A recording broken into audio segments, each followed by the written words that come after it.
आज हम लोग शुरू करते हैं वैद्युत क्षेत्र की तीव्रता, इंटेंसिटी ऑफ इलेक्ट्रिक फील्ड। अब देखो, कहीं वैद्युत क्षेत्र है, मान लो कहीं वैद्युत क्षेत्र कैसे होगा, जब कहीं कोई चार्ज रखा होगा तब वैद्युत क्षेत्र बनेगा। तो मान लो कोई चार्ज रखा है कहीं भी, और उसकी वजह से, उस चार्ज की वजह से, उस आवेश की वजह से यह पूरा उसके चारों ओर बना हुआ वैद्युत क्षेत्र है। अब इस वैद्युत क्षेत्र में अगर इस जगह पर पूछा जाए कि यहाँ वैद्युत क्षेत्र की तीव्रता कितनी है, तो आप कैसे बताएंगे? इस जगह पर हम एक आवेश रख देंगे और देखेंगे कि उस पर कितना बल कार्य कर रहा है। फिर पूछा जाए कि इस जगह पर तीव्रता कितनी है, तो उसी आवेश को हम यहाँ रख देंगे, तो इस जगह की तीव्रता मिल जाएगी। तो इस प्रकार से इन दोनों जगहों की तीव्रता की हम तुलना कर सकते हैं कि यहाँ ज़्यादा बल लगा, यहाँ कम बल लगा, तो जिस जगह पर ज़्यादा बल लगेगा उस जगह पर तीव्रता ज़्यादा होगी, जहाँ कम बल लगेगा वहाँ तीव्रता कम होगी। अब कोई दूसरा आदमी आया या किसी दूसरे ने इसी चीज़ को किया, तो हमने अगर मान लो कि 5 कूलाम का चार्ज लिया था और उस आदमी ने फिर दूसरा कुछ प्रयोग करना शुरू किया, उसने इस जगह पर मान लो कि 10 कूलाम का चार्ज रख दिया, तो 10 कूलाम के चार्ज पर जो 10 कूलाम का आवेश रखेगा तो वहां पर जो बल लगेगा उसकी मात्रा भी बढ़ जाएगी, क्योंकि बल का सूत्र हमको मालूम है, यह बराबर K/Q1 Q2 बटा R², यह हमने पढ़ा है। तो अब इसका मतलब कि अगर आपने एक चार्ज को बढ़ा दिया तो फिर बल की मात्रा भी बढ़ जाएगी। तो इस प्रकार हम किसी भी चार्ज को रखेंगे, किसी भी आवेश को रखेंगे, तो जो हम फार्मूला बनाएंगे सही नहीं होगा, क्योंकि एक चार्ज को रखोगे तो दूसरा बल मिलेगा, दूसरे चार्ज को उसी जगह पर रख दिए तो बल का मान बदल जाएगा। तो हम एक परंपरा बनाएं कि हम हमेशा 1 कूलाम का चार्ज रखेंगे, धन 1 कूलाम, एकांक धनावेश, एकांक धनावेश, एकांक धनावेश का मतलब धन 1 कूलाम का आवेश रखेंगे। तो धन 1 कूलाम का आवेश रखे और उस पर जो बल लगा उसी को हमने कहा इस जगह की वैद्युत क्षेत्र की तीव्रता। तो वैद्युत क्षेत्र की तीव्रता का जो परिभाषा बनेगा वो आप लोग लिख लें। वैद्युत क्षेत्र में किसी भी बिंदु पर रखे एकांक धन आवेश पर लगने वाले बल को उस बिंदु पर वैद्युत क्षेत्र की तीव्रता कहते हैं। अब ये हो गया वैद्युत क्षेत्र की तीव्रता। अब वैद्युत क्षेत्र की तीव्रता का हम यहाँ से बना लेते हैं सूत्र। अब हम इसका जब सूत्र बनाएंगे तो हमको क्या मिला कि वैद्युत क्षेत्र की तीव्रता, इसको हम ई से रिप्रेजेंट करेंगे, ई द्वारा प्रदर्शित करेंगे, और इसका मान कितना होगा? इसका मान होगा एकांक धनावेश पर लगने वाला बल, तो मतलब धन 1 कूलाम पर लगने वाला बल। मान लो हमारे पास धन 1 कूलाम नहीं था, हम 2 कूलाम का ले आए, तो उस पर जो बल लगेगा, अब धन 1 कूलाम का ही हमको लेना है।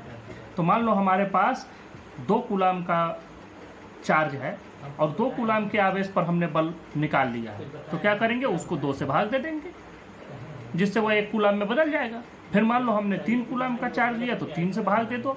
मान लो हमने Q कूलाम का चार्ज लिया तो हम Q से भाग दे देंगे। अब चूंकि यह एक वेक्टर क्वांटिटी है, यह एक सदिश राशि है, तो सदिश राशि से आप इस पर तीर का निशान बना दें जिससे ये समझ में आ जाए। अब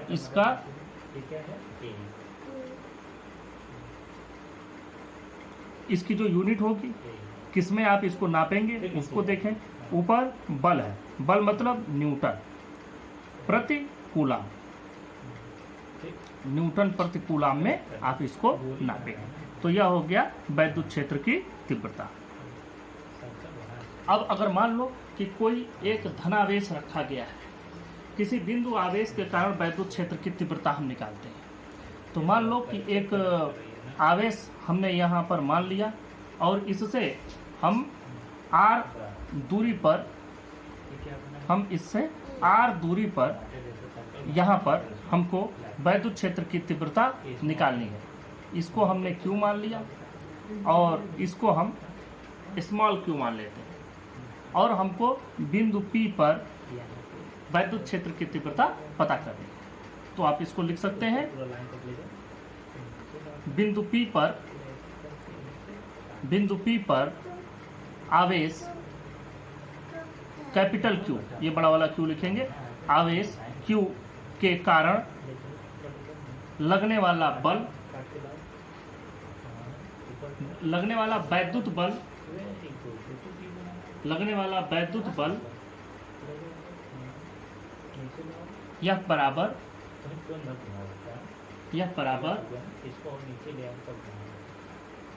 के की जगह आप क्या रख सकते हैं, 1/4 पाई एप्सिलॉन नॉट हम के रख देते हैं। Q1 Q2 बटा आर स्क्वायर, तो Q1 की जगह कैपिटल Q, Q2 की जगह छोटा Q बटा आर स्क्वायर, यह हो गया। अब नीचे लिखा है बिंदु P पर वैद्युत क्षेत्र की तीव्रता, बिंदु P पर वैद्युत क्षेत्र की तीव्रता E बराबर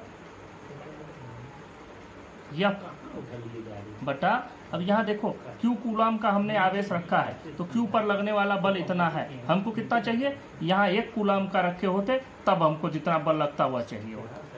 तो अब अगर यहाँ 2 कूलाम का रखे होते तो 2 से भाग देते तो 1 कूलाम का मिल जाता।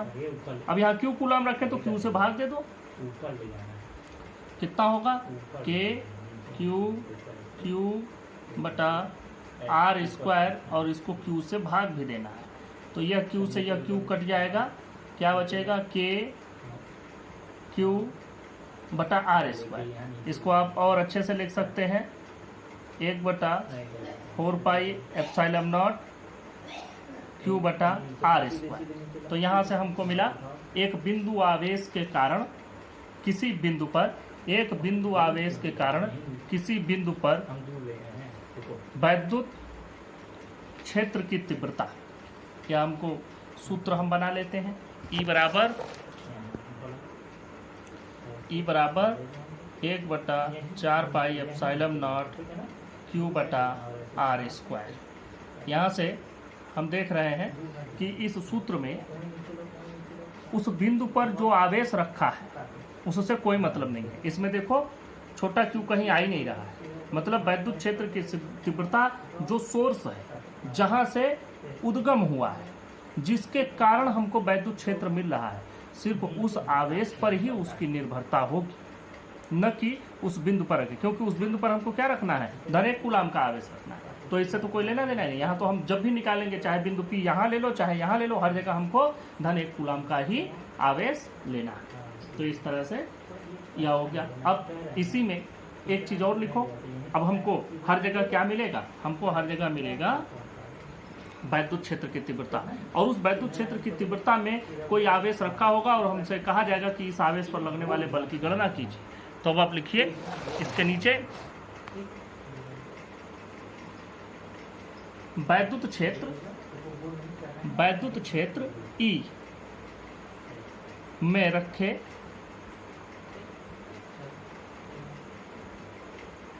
आवेश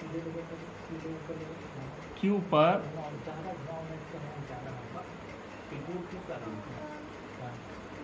लगने वाला बल, तो देखो यहीं से तुमको मिलेगा, यह सूत्र भी तुमको कहाँ से मिलेगा, यहीं से। E बराबर F बटा Q, तो F बराबर Q गुणे E।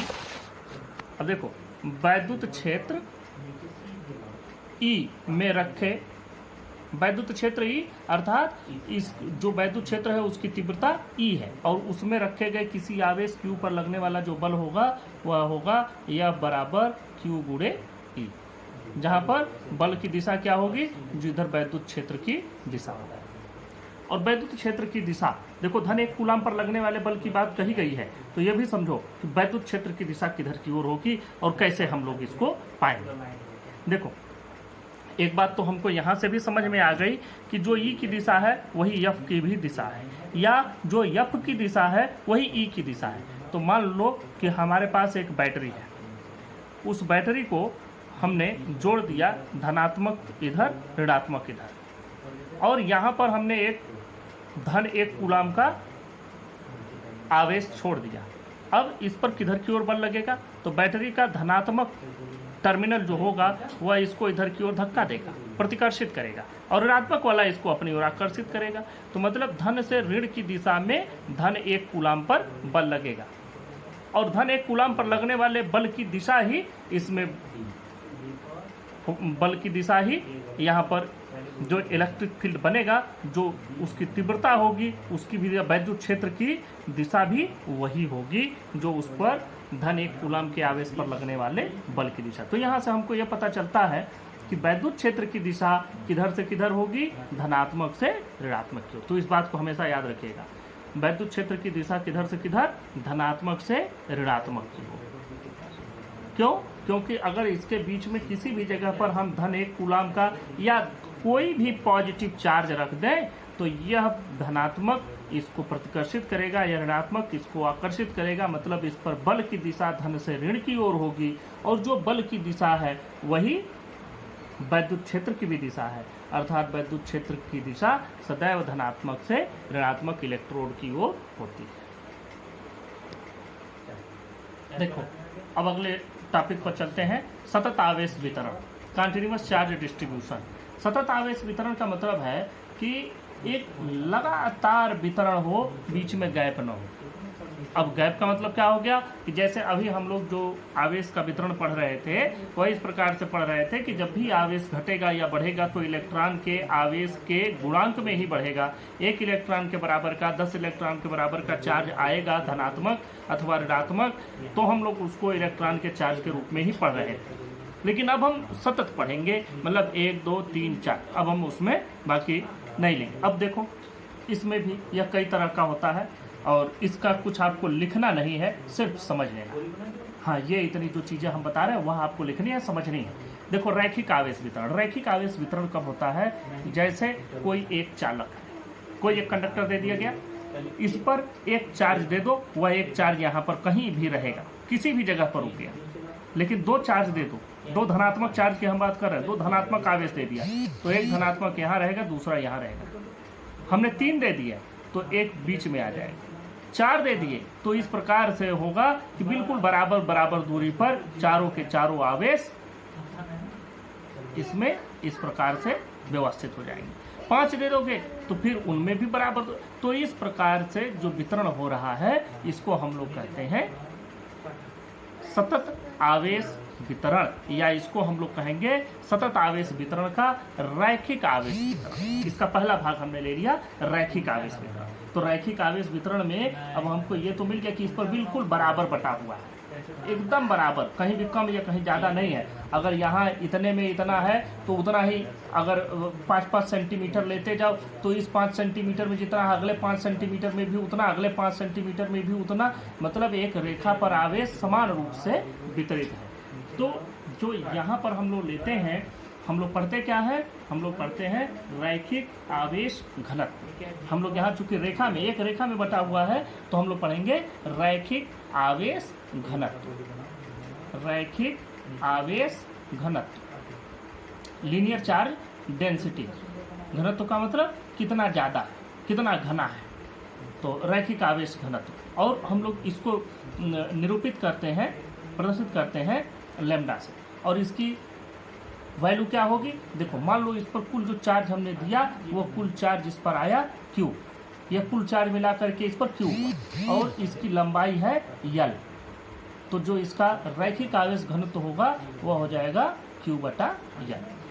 तो लैम्डा बराबर Q/L, और इसका आप जब यूनिट लिखेंगे कि किसी इकाई में आप इसको नापेंगे तो ऊपर कूलम नीचे मीटर, तो इसका मतलब कूलम प्रति मीटर, कूलम प्रति मीटर। यहाँ से ये इसका यूनिट बन गया, यह आपको समझ में भी आ गया। अब अगर हमने ये पहला पढ़ लिया तो दूसरा इसी का एक दूसरा रूप भी क्या होगा कि मान लो एक लाइन ना हो, एक तार ना हो, बल्कि एक सरफेस हो। जैसे एक लोहे की प्लेट हमको मिल गई, टीन की शीट मिल गई, कॉपर का प्लेट मिल गया उस पर, तो उस पर क्या होगा, पूरे पृष्ठ पर आवेश वितरित होगा, तो हम उसको कहेंगे पृष्ठ आवेश वितरण या सरफेस चार्ज डिस्ट्रीब्यूशन।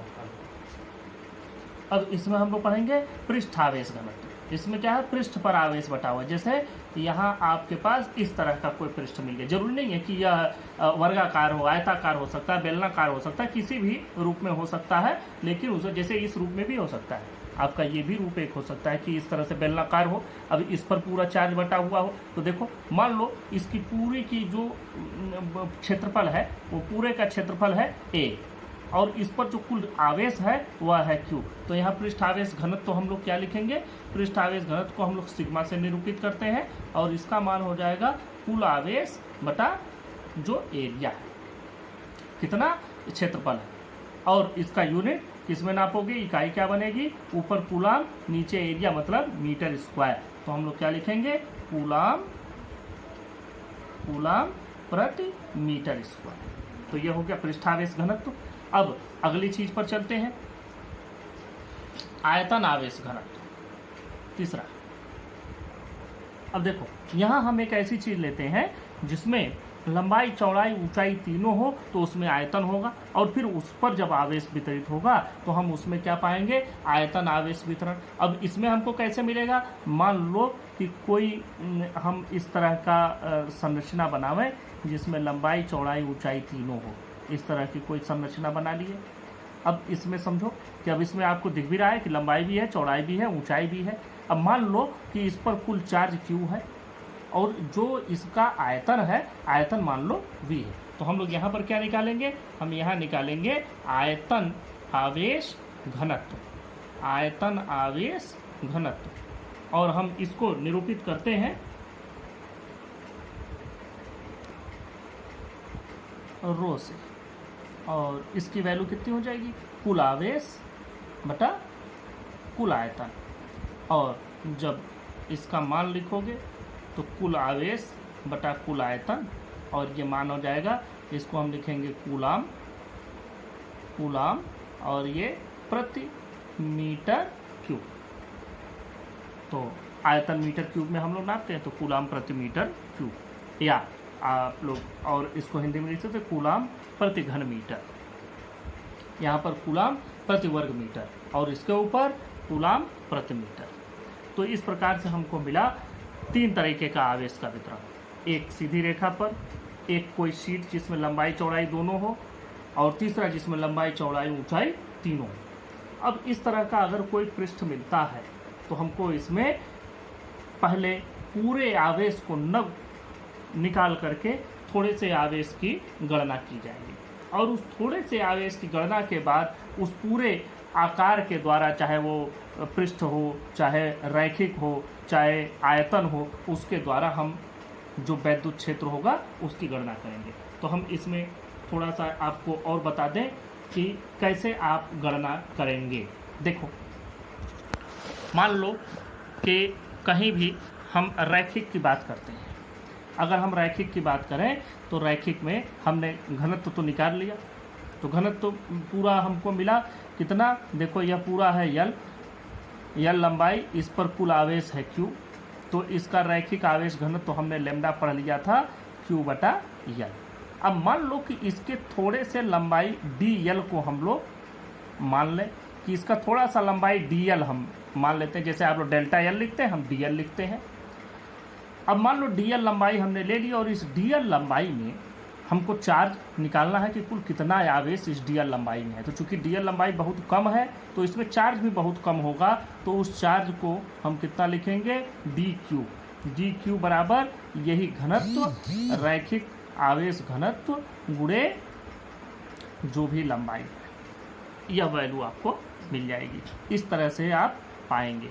और जो कुल आवेश निकालेंगे तो आप कुल आवेश की गणना कैसे करेंगे, Q बराबर इंटीग्रेशन, ये लाइन इंटीग्रेशन आप करेंगे, लैम्डा dl को इंटीग्रेट कर देंगे, समाकलित कर देंगे। आप लोग अवकलन और समाकलन शायद पढ़ लिए होंगे, नहीं पढ़े होंगे तो आगे आपको पढ़ने को मिलेगा, लेकिन हम इस तरह से गणना करेंगे। अभी यहाँ आपको गणनाएं करनी भी नहीं है, सिर्फ तरीका समझ लेना है कि हमको लैम्डा मालूम है, छोटे से हिस्से में हमको इतना मालूम है, तो पूरे यल में इस प्रकार से पाएंगे। अब देखो यही चीज़ आपको समझ लेनी है कि अगर थोड़े से हिस्से में हमको आवेश निकालना है तो उस आवेश की मात्रा dq बराबर जो रैखिक आवेश घनत्व है गुणे उस उतने छोटे हिस्से की मात्रा कितनी है उससे गुणा कर देंगे। तो अब पूरे के लिए छोटे से हमको पूरे पर जाना होगा, तो इसी को हम समाकलित कर देंगे। यह रैखिक के लिए हो गया। मान लो यही बात हम करते हैं कि अभी रैखिक न होकर के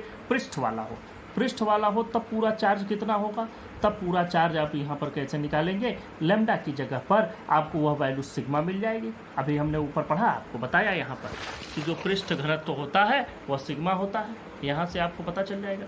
तो यहाँ पर आप क्या ले लेंगे, सिग्मा, और सिग्मा इंटू, अब मान लो पृष्ठ है तो पृष्ठ का क्षेत्रफल होगा, क्षेत्रफल को आप छोटे से क्षेत्रफल के लिए आप निकाल सकते हैं, इस छोटे से क्षेत्रफल को हम कह दिए ds, तो ये सिग्मा ds, और पूरे के लिए निकालना है तो इसको समाकलित कर दो, इसको हम पृष्ठीय समाकलन कहते हैं। ये रैखिक समाकलन हो गया, पृष्ठीय समाकलन हो गया, सरफेस इंटीग्रेशन हो गया। इस प्रकार से अगर मान लो कि पूरा कोई ऐसा दिया गया है जिसमें लंबाई, चौड़ाई, ऊंचाई तीनों है, और इसके एक छोटे से हिस्से पर हमको मालूम है, मतलब कि dv, छोटा वॉल्यूम ले लिया dv, उस पर हमको मान लो आवेश dq है, तो पूरे आवेश की गणना करनी होगी। तो कैसे गणना करोगे, इंटीग्रेट करोगे, समाकलित करोगे, किसको, रो इंटू dv, इसको हम लोग कहते हैं आयतन समाकलन।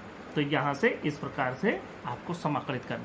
ये तीनों बातें मैं जब ऊपर पढ़ा रहा था तब भी पढ़ा सकता था, लेकिन ये तीनों चीज़ें हम एक साथ बताना चाहते थे, जिससे आपको यह समझ में आवे कि चाहे रैखिक आवेश वितरण हो, चाहे पृष्ठ आवेश वितरण हो, चाहे आयतन आवेश वितरण हो, इन तीनों में अगर हमको पूरा आवेश किसी क्षेत्रफल पर, किसी आयतन पर, किसी लंबाई में निकालना है तो हम कैसे समाकलन के द्वारा निकालेंगे। बस इसमें बदलेगा क्या, बदल जाएगा तो यहाँ पर आवेश घनत्व, यह रैखिक आवेश घनत्व, पृष्ठीय आवेश घनत्व, और यहाँ पर आयतन आवेश घनत्व। इस प्रकार से हम लोग किसी, अब देखो अगर मान लो कि यहीं पर किसी दूरी पर, अगर मान लीजिए कि यह वाला हम लोग ले लेते हैं, पृष्ठीय आवेश घनत्व ले लेते हैं, और इससे किसी दूरी पर अगर हमको वैद्युत क्षेत्र की तीव्रता पता करनी है, तो वह वैद्युत क्षेत्र की तीव्रता क्या होती है, E बराबर F बटा Q। अब देखो F की वैल्यू कितनी हो जाएगी, F की वैल्यू हो जाएगी 1/4 pi epsilon not Q1 Q2 बटा R स्क्वायर। तो एक Q तो तुमको पता है कि यहाँ पर एक Q इतना है, लेकिन दूसरा वाला Q हमारे पास नहीं है, तो एक Q से तो ये वाला Q कट जाएगा, तो दूसरा वाला Q आपके पास नहीं है, तो दूसरे वाले Q के लिए आप क्या लिखेंगे, रो dv वॉल्यूम चार्ज। यह पूरा का पूरा हो गया हमारे पास उस चार्ज की मात्रा जो दूसरा वाला है, इसमें गुणा करेंगे इस जो चार्ज को हमने रखा है, और उसको फिर Q से काट देंगे, तो ये तो कट ही जाता है, कुल मिला जुला करके यह कट जाएगा, तो हमारे पास मुख्य बचा कितना, rho dv, 1/4 pi epsilon naught rho dv बटा इस पूरे के बटा r स्क्वायर, जो r दूरी पर अगर हम निकाल रहे हैं तो वो r से भाग दे दिया जाएगा। तो यह तरीका होता है किसी, अब अगर यही चीज़ थोड़ा सा बदल गई, मैं थोड़ा सा और एक चीज़ और इसमें आगे बढ़ा दूँ आपको। मान लो इसी को हम थोड़ा सा और लेकर के चलते हैं कि हमको कि एक रैखिक आवेश वितरण है, और रैखिक आवेश वितरण मतलब इस पर धनात्मक से ऋणात्मक आवेश वितरित है, और इसका जो आवेश घनत्व है, रैखिक आवेश घनत्व लैम्डा है, और हमको यहाँ से r दूरी पर, यहाँ से r दूरी पर हमको निकालना है कि वैद्युत क्षेत्र की मात्रा कितनी होगी। तो E बराबर हम लोग वहाँ पर भी निकालेंगे, E बराबर F बटा, वहाँ पर हम एक चार्ज मान लो रख दिए हैं Q, तो E बराबर F बटा Q। F का मान कैसे पता करेंगे, 1/Q गुणे F कर दो, F का मान कितना हो जाएगा, F का मान हो जाएगा 1/4 pi epsilon not Q1 Q2 गुणे R स्क्वायर। तो Q1 तो यही Q हो गया, इसी Q को मान लो, चाहे इस दूसरे वाले, और Q2 का मान यह पूरे आवेश को लेंगे। तो यह पूरा आवेश तो हमको पता ही नहीं है, हमको तो इसका खाली लंबाई पता है, लंबाई पता है या हमको घनत्व तो पता है, तो इसको लंबाई से घनत्व को गुणा कर देंगे। नहीं पता है तो हम लोग क्या करेंगे, लैम्डा गुणे dl कर देंगे, और पूरे को भाग दे देंगे R स्क्वायर से। तो यह Q तो इस Q से कट जाएगा, तो पूरा आपके पास कितना बचेगा, 1/4 pi epsilon not 1/R square integration lambda D. ये आपका हो जाएगा इसका समाकलन। तो इस प्रकार से जब दिशा के साथ चाहिए तो दिशा के लिए आप लोग निकाल लेंगे किस दिशा में है, तो दिशा आप आराम से पता कर सकते हैं। उसके लिए यूनिट जो एकांकी वेक्टर हमने बताया था उससे आप गुणा कर लेंगे तो दिशा भी आपको मिल जाएगी। अब हम अगले टॉपिक पर चलते हैं, वैद्युत द्विध्रुव तथा वैद्युत द्विध्रुव आघूर्ण, electric dipole and electric dipole moment. अब जरा सा देखो, डाइपोल का मतलब क्या, डाइपोल या द्विध्रुव का मतलब है जिसमें दो ध्रुव हों। अब एक ध्रुव का क्या मतलब, एक ध्रुव का मतलब धन अथवा ऋण, एक ध्रुव हो गया। उसका विपरीत ध्रुव क्या हो गया, ऋण अथवा धन। धन का विपरीत ध्रुव क्या हुआ, ऋण। ऋण का विपरीत ध्रुव हुआ धन। अब जहां दो बराबर किंतु विपरीत आवेश लिए गए हों और उनको बहुत अल्प दूरी पर रखा गया हो, तो उस पूरे निकाय को, उस पूरे सिस्टम को हम कहेंगे वैद्युत द्विध्रुव या इलेक्ट्रिक डाइपोल। फिर से समझो, डाइपोल का मतलब हो गया दो पोल, द्विध्रुव मतलब दो ध्रुव है और दो ध्रुव समान नहीं है बल्कि विपरीत है।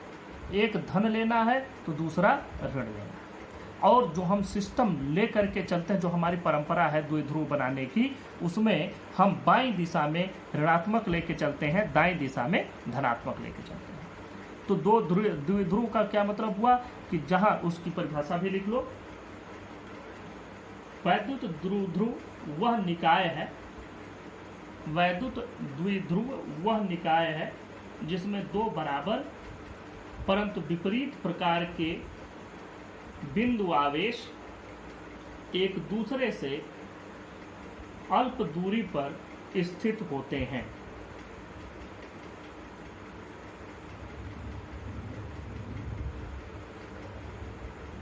अब देखें, ये तो हो गया वैद्युत द्विध्रुव। अब जरा सा इसको हम यहाँ कायदे से बना भी लें, आपको समझा दें। देखो, मान लो यहाँ पर हम लिए ऋण Q और यहाँ लिए धन Q, इनको मिलाने वाली रेखा हम बना दी। अब यह ऋण Q धन Q एक दूसरे से कुछ अल्प दूरी पर है, बहुत कम दूरी पर है। उस दूरी को हम लोग चूंकि सुविधा के लिए, अब अल्प दूरी इसलिए लिया जाता है कि इसका असर इस पर हो और इसका असर इस पर हो, इसलिए अल्प दूरी ली जाती है। अब ऐसा न हो कि यह किसी एक जगह पर हो, उससे 2 किलोमीटर दूर ये रख दो तो उस पर कोई असर ही न हो, तो इसलिए हम बहुत अल्प दूरी पर लेते हैं। तो अब देखो, इसकी दूरी को अपनी सुविधा के लिए हम लोग 2L मान लेते हैं, 2L मान लेते हैं। 2L मानोगे तो आसानी रहेगी, आधा L इधर और आधा L इसके मध्य भाग से इधर। तो इस तरह से हमको आगे के जो सूत्रों का डेरिवेशन करना है उसमें आसानी हो जाएगी। तो ये तो हो गया द्विध्रुव। अब देखो, इस द्विध्रुव की शक्ति कितनी है, कितना ज़्यादा ताकतवर है, उसकी ताकत को नापने के लिए हम लोग प्रयोग करते हैं एक दूसरा चीज, उसको कहते हैं वैद्युत द्विध्रुव आघूर्ण। यह वैद्युत द्विध्रुव आघूर्ण या इलेक्ट्रिक डाइपोल मोमेंट इस पूरे डाइपोल की ताकत को बताता है कि कितना ज़्यादा यह ताकतवर है। तो जरा उसका भी आप लोग परिभाषा लिख लें। वैद्युत द्विध्रुव का आघूर्ण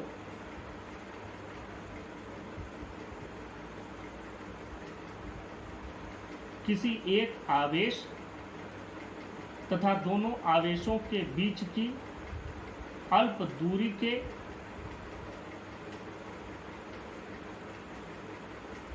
गुणनफल को वैद्युत द्विध्रुव का आघूर्ण कहते हैं।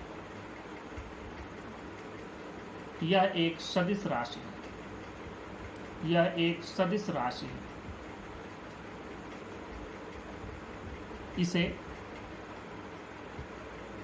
स्मॉल p द्वारा निरूपित करते हैं। इसकी दिशा द्विध्रुव के अक्ष के अनुदिश, द्विध्रुव के अक्ष के अनुदिश ऋणावेश से धनावेश की ओर होती है। इसका मात्रक कूलाम मीटर है। देखो, सूत्र हम यही बना देते हैं। इसका मान कितना होगा, Q, दोनों में से कोई एक आवेश गुणे उनके बीच की दूरी, Q गुणे 2L। इसको हम लोग क्या कहेंगे, द्विध्रुव आघूर्ण। डाइपोल मोमेंट, इसकी दिशा ऋणात्मक से धनात्मक की ओर होती है। जब भी द्विध्रुव बनाओगे, डाइपोल बनाओगे, हमेशा ध्यान में रखना दोनों बराबर होने चाहिए, दोनों विपरीत होने चाहिए। एक ऋणावेश तो दूसरा धनावेश होना चाहिए, और ऋणावेश बाएं दिशा में हो रहा है। एक नंबर लाइन पढ़े होगे छोटे पर, इसमें बीच में जीरो लेते थे, इधर -1 -2, इधर +1 +2 ऐसे बनाते जाते थे, नंबर लाइन पढ़े थे। अब उसी प्रकार से यहाँ पर बाएं दिशा में ऋणात्मक रखते हैं, दाहिने दिशा में धनात्मक रखते हैं, हमेशा इस चीज़ को ध्यान रखिएगा। अब इसका इकाई बनाओ, किस में नापोगे, इसको कूलाम और गुणे मीटर, तो इसको नापेंगे कूलाम मीटर में, कूलाम मीटर। अब अगले टॉपिक पर चलते हैं, द्विध्रुव, वैद्युत द्विध्रुव के कारण उत्पन्न वैद्युत क्षेत्र की तीव्रता। अब इस तीव्रता को हम लोग दो जगहों पर निगमित करेंगे, एक अक्षीय रेखा पर और दूसरा निरक्षीय रेखा पर। तो अक्षीय रेखा पर पहले हम लोग शुरुआत करते हैं। अक्षीय रेखा पर देखो, मान लो यह ऋण, यह धन, और दोनों के बीच की दूरी हम लोग 2l मान लिए। यहाँ ऐसे 2l न लो, सीधा सीधा हम इसको l अलग अलग बना देते हैं। यह इधर l है, इधर l है, और इसके मध्य बिंदु से हम लोग सीधा इसी को मिलाने वाली रेखा पर आगे बढ़ते चले जाते हैं, और यहाँ पर ले जा करके कोई बिंदु बनाते हैं P। अब यहाँ हमने क्या मान लिया है, यहाँ मान लो धन आवेश, यहाँ मान लो ऋण आवेश, और इनके बीच की दूरी 2l। यहाँ से हम लोग बनाते हैं मध्य बिंदु से r दूरी पर एक बिंदु ले लेते हैं P। यहाँ वैद्युत क्षेत्र की तीव्रता पता करनी है कि द्विध्रुव के कारण यहाँ वैद्युत क्षेत्र की तीव्रता कितनी है। अब जरा सा ध्यान देना, यहाँ पर वैद्युत क्षेत्र की तीव्रता निकालने का मतलब कि यहाँ धन 1 कूलाम का आवेश हम रखेंगे, धन 1 कूलाम का आवेश रखेंगे, और इस पर लगने वाला बल हमको निकालना है, वही इस बिंदु पर वैद्युत क्षेत्र की तीव्रता हो जाएगी। अब देखो, इस पर बल 2 आवेशों के कारण लगेगा, इस धनावेश के कारण, इस ऋणावेश के कारण। अगर दोनों धन ऋण यहाँ बराबरी पर होते, जैसे यहाँ धन है, यही बिल्कुल बराबरी पर ही ऋण आवेश उतनी ही दूर पर होता, तो यहाँ धन जितना आगे की ओर प्रतिकर्षित करता है इस धनावेश को, ऋण वाला उतना ही आकर्षित करता, और यहाँ पर कुल तीव्रता 0 हो जाती। लेकिन ऐसा नहीं है, क्या है, यहाँ पर ऋणावेश थोड़ा दूरी पर है, धनावेश थोड़ा नज़दीक है। तो धनावेश के कारण मान लो यहाँ पर जो तीव्रता आई वह हो गई E + Q।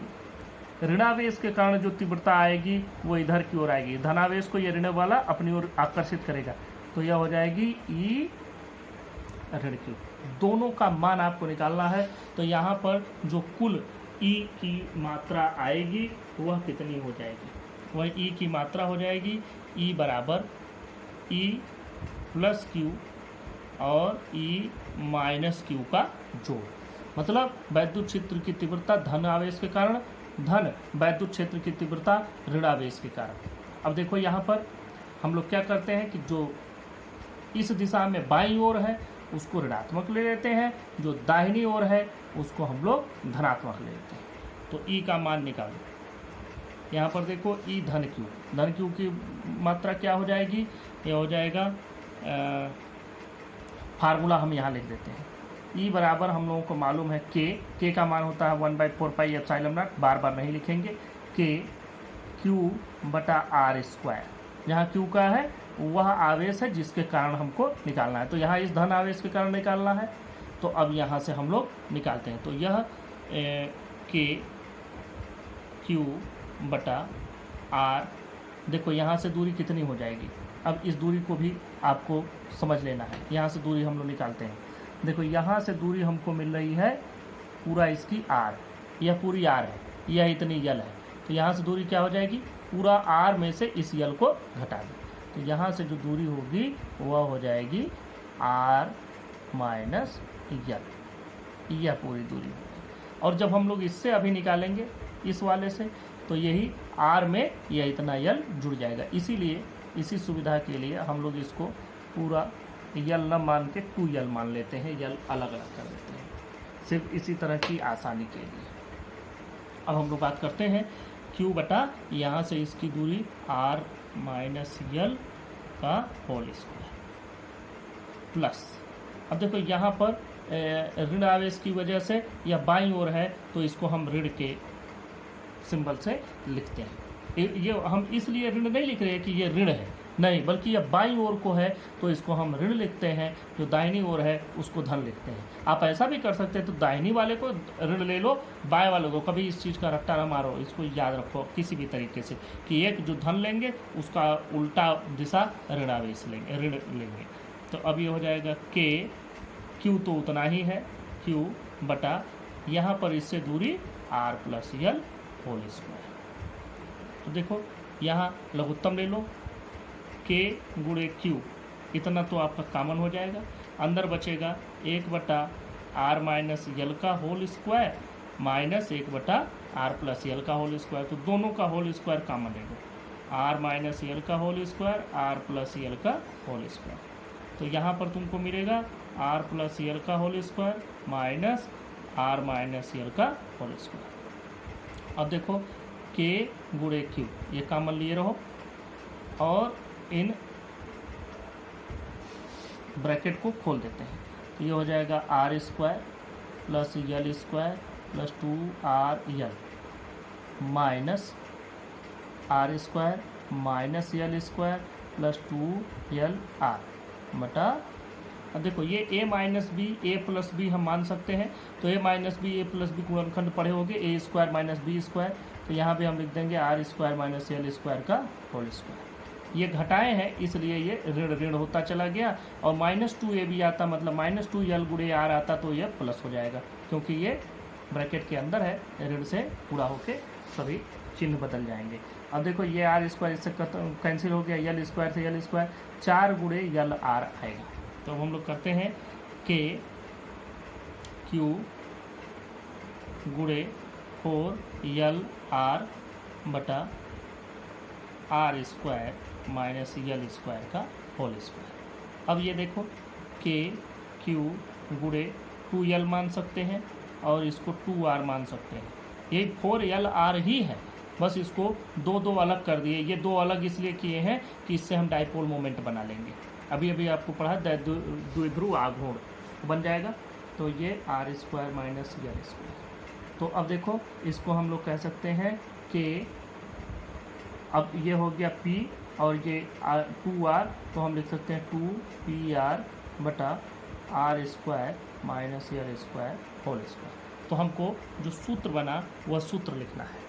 सूत्र हम लोग यहाँ से लिख देते हैं, E बराबर K का मान रख दो, K का मान रख देते हैं 1/4 पाई एप्सिलॉन नॉट 2PR बटा आर स्क्वायर माइनस यल स्क्वायर का होल स्क्वायर। यह हमारे पास सूत्र हो गया। लेकिन इस सूत्र में हमको एक बात मालूम है कि यह जो r का मान है, यहाँ देखने से ही तुमको पता चल रहा होगा, यह r का मान दूर है, बड़ा है इस यल की तुलना में। तो यल बहुत छोटा है, तो यल बहुत छोटा है तो यल का स्क्वायर और भी छोटा होगा। अगर कोई बहुत छोटी संख्या है उसका स्क्वायर करोगे तो और छोटा मान मिलेगा। तो अगर हम यहाँ पर एक केस मान लें, यदि यल बहुत कम है r से, तो यल स्क्वायर को नगण्य मान सकते हैं। तो यल स्क्वायर को नगण्य मान सकते हैं। तो यहाँ पर हमको यही करना है, यल स्क्वायर को नगण्य कर देना है।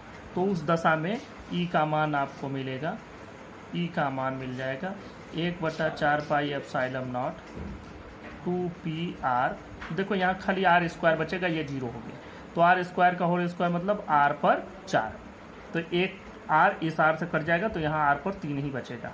अर्थात E का मान कितना हो गया 1/4 पाई एप्सिलॉन नॉट 2p बटा r पर 3 घात। यह आपको मिल गया फार्मूला। अब दूसरी चीज़ कि हमको फिर वैद्युत क्षेत्र की तीव्रता निकालनी है, लेकिन निरक्षीय स्थिति पर, एक निरक्षीय रेखा पर। देखो अक्षीय नहीं, हम यहाँ चित्र बनाते हैं। यह मान लो वैद्युत द्विध्रुव हो गया, यहाँ ऋणावेश है, यहाँ धनावेश है। और निरक्षीय रेखा का मतलब हो गया कि इस पर अगर हम एक लंब खींच दें सीधा, जो इसको आधा आधा बांटता हो, तो इसी रेखा के किसी बिंदु पर हमको निकालना है। इसी रेखा के किसी भी बिंदु पर हमको निकालना है। मान लो हमको इस बिंदु पर निकालना है, यह आपका हो गया। तो देखो, यह मध्य बिंदु से इसकी दूरी, यह O मान लो, इसको मान लो A दिशा में, इसको B मान लो। दिशाएं हमको चाहिए इसलिए इनको नाम दे दिया AB, ये ओम नाम दे दिया। देखो यह कितना हो जाएगा पाइथागोरस प्रमेय से, यह हो जाएगा r² + l²। यह भी बिल्कुल उतना ही होगा r² + l² करने में। अब देखो यहाँ पर हमको निकालना है, बिंदु P यहाँ ले लिया है, तो अब यह धनावेश इसको प्रतिकर्षित करेगा, तो यहाँ इसकी वजह से E + Q इस दिशा में गया, -Q इसको आकर्षित करेगा। यहाँ धनावेश रखा है तो -Q इसको अपनी ओर आकर्षित करेगा, तो E - Q इधर आया। मान लो यह कोण थीटा बना, तो जितना एंगल ये है उतना ही एंगल ये है, तो बराबर जितना ये साइड है उतना ही साइड ये भी है, तो बराबर भुजाओं के सामने के कोण भी बराबर होते हैं, तो ये थीटा है तो ये भी थीटा हो जाएगा। ठीक, तो यहाँ पर जो कोण बनेगा संगत कोण बन जाएगा, यह भी थीटा ही होगा। ये दोनों लाइनें एक दूसरे के समानांतर है, यह भी थीटा ही बन गया। अब जरा सा इसको इस रेखा पर आप विभाजित करिए, इस रेखा के अनुदिश ले आइए। तो इस रेखा के अनुदिश जो इसका मान होगा वो कितना होगा, पहले आप लोगों ने पढ़ा होगा कक्षा 11 में कि अगर यह कोई बल है F, तो थीटा कोण पर इसका जो कंपोनेंट या इसका हिस्सा इस थीटा कोण पर मिलेगा वो हो जाता है F cos थीटा। यहाँ पर भी आपको वही चीज़ मिलेगा। यहाँ पर आप पाएंगे E + Q cos थीटा, ये E - Q cos थीटा भी इधर ही जाएगा, और वो भी क्योंकि यह कोण भी थीटा ही है, तो यहाँ पर E - Q cos थीटा। अब देखो इस बिंदु P पर, यहाँ पर लिखे बिंदु P पर E का कुल मान कितना हो जाएगा, E + Q cos theta + E - Q cos theta. अब यहाँ एक बात देखो, E + Q E - Q इन दोनों का जो मान होगा बिल्कुल बराबर होगा। इन दोनों का मान बिल्कुल बराबर होगा। क्यों बराबर होगा? क्योंकि इस जगह की दूरी यहाँ से भी वही है जो यहाँ से है।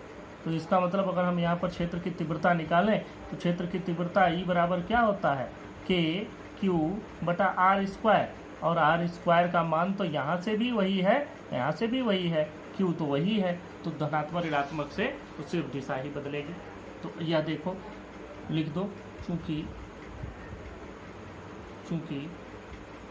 E + Q बराबर E - Q बराबर KQ/r², इसको माड में बंद कर दो, जिससे ये पता चले कि हम इसका परिमाण खाली ले रहे हैं, दिशा नहीं ले रहे हैं। और तब KQ/r² ले लो, क्योंकि तब धनात्मक ऋणात्मक दिशा लिखने की आवश्यकता ही नहीं पड़ेगी। तो यह तो बराबर आ रहा है, इसको हम मान लेते हैं E मान लो, या यहाँ पर E तो हमने पहले ही ले रखा, तो E1 मान लो, E1 माना।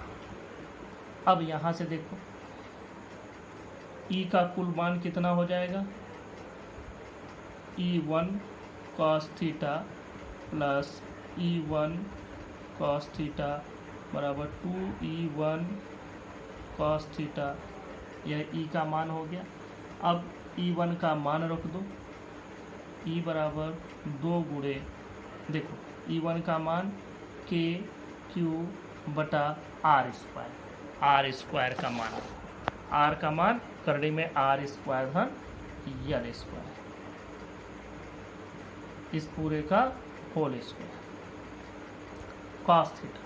cos थीटा का मान कितना होता है, cos थीटा का मान होता है आधार बटा कर्ण। ये आधार हमने लिया L और यह कर्ण लिया, करणी में आर स्क्वायर प्लस यल स्क्वायर। तो यह हो गया यल बटा करणी में आर स्क्वायर प्लस यल स्क्वायर। अब देखो ई का मान के, अब यहाँ के हमने पहले लिख दिया, गुणे क्यू गुणे अब 2l एक साथ लिख दो। ये भी मालूम हो गया क्यों ऐसा किया, क्योंकि क्यू गुणे 2l बन जाएगा द्विध्रुव आघूर्ण डाइपोल मोमेंट। देखो बटा ये तो पूरा हो जाएगा are square plus L square, क्योंकि करणी हट जाएगी होल स्क्वायर से, और इसको हम लोग ऐसे लिख सकते हैं आर स्क्वायर प्लस यल स्क्वायर पर पावर 1/2। करणी की चीज़ों को 1/2 पावर से निरूपित करते हैं। यह के, इसको पी लिख दो, के गुणे पी बटा, अब इसको जोड़ोगे तो क्या हो जाएगा, are square plus L square पर पावर हो जाएगा 3/2। तो ई का मान हो गया 1/4 पाई एप्सिलॉन नॉट, ये के का मान हमने रखा, पी बटा आर स्क्वायर प्लस यल स्क्वायर और 3/2। यह पूरा सूत्र बन गया। तो यहाँ भी हमको वही चीज़ माननी है, क्या मानेंगे कि यदि यल का मान आर के मान से बहुत कम हो, मान लेते हैं यदि यल बहुत कम है आर से, तो यल स्क्वायर को नगण्य मान सकते हैं।